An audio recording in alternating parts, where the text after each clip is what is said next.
The good news is that Wrath of the Titans is much better than the first film, Clash of the Titans. The bad news is that's mostly because you can actually see what's happening. The first film was a huge sword and sandals effects spectacular that was almost completely ruined in post when the director decided to take 3 weeks before the film was going to come out, or 4 weeks, and have the whole thing converted to 3D.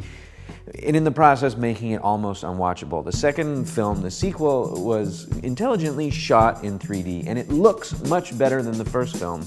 It, of course, is a big effects-driven sword and sandals epic where Perseus fights a bunch of titans alongside his dad Zeus and his dad's sons and brothers and cousins, the other Greek gods. And they're fighting the granddaddy of all gods, who is their father, who they locked in Tartarus, who's now coming out for some reason that's kind of hard to understand, really. I can't remember their dad's name. That's why I didn't say it in that really long sentence earlier. The effects are really good. There's a couple of sequences that are just fantastic visually. A big, giant beast man made of fire attacking legions of Grecian soldiers in the field with a flying horse throwing a lightning bolt. It all looks really cool, but the problem is with all of these effects and being able to see everything clearly is it shows up just how bad the actual storytelling in the film is. Everything is utterly consequence-free. The characters are all gods or demigods, and they just hammer and tongs on each other in an array of Greek temples. Sam Worthington's character, the ostensible hero, although there's nothing heroic about him because he's just his only motivation as a person is just to protect his son, which he does by leaving his son behind in a village to go fight monsters. He gets his head hammered through like 7 different marble plinths in one fight.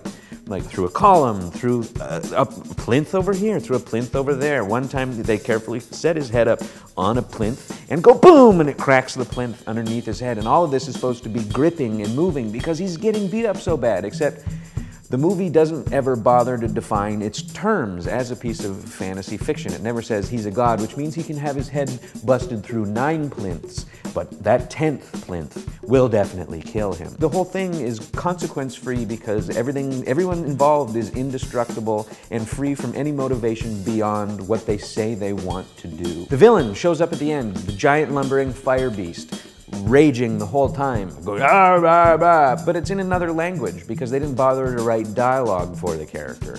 You know he's mad because they keep referring to him all through the movie as the mad guy. He's angry because he's been in jail, and when he gets out, he just goes because the screenwriters couldn't be bothered to have, you know, a script where the bad guy, you know, is anything other than a giant fire beast. The characters aren't characters, they're just stand-ins. The whole thing is mechanical, robotic, and utterly craven, just a complete soulless cash-in on the fact that they can tell a story that's just an excuse to put some effects up on a screen. It's a horrible movie that's still somehow better than the first one. So what should you watch instead? Watch a movie that ends with a climactic battle against a giant rage beast that goes ba-da-doo-doo throughout the city. That does have consequences because it's made from a script that has actual characters with actual motivations that interact in a way that seems reminiscent of the way that humans deal with each other in reality. And watch Ghostbusters and replace the giant beast at the end of Wrath of the Titans with the Stay Puft Marshmallow Man, who is not as cool looking, unfortunately, but about 30 times scarier.